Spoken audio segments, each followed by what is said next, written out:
Welcome to the Rim Break Rodeo. We hope this video helps. In this video, I will explain how to delete MDM on a school iPad.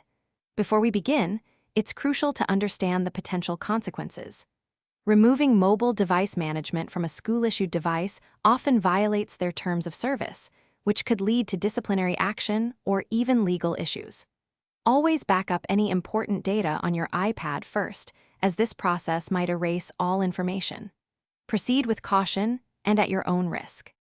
One common approach involves performing a factory reset. Start by opening the Settings app on your iPad.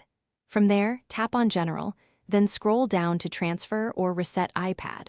Finally, select Erase all content and settings.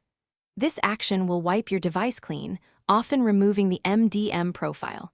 However, be aware that if your iPad is supervised, it might automatically re-enroll in MDM after the reset. Another method, though less common for school devices, is to try removing the MDM profile directly. Navigate to your iPad settings, then tap General, and finally, VPN and Device Management. Here, you might see the MDM profile listed.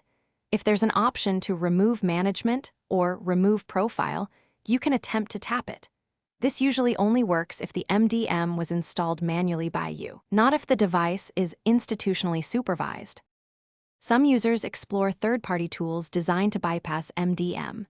These often require connecting your iPad to a computer and using specialized software. While they might offer a solution, they come with significant risks, including potential data loss, bricking your device, or introducing security vulnerabilities. Always research thoroughly and understand the risks involved. Remember, violating school policies can have serious consequences, so proceed with extreme caution. Thanks for watching. Consider subscribing if we helped you.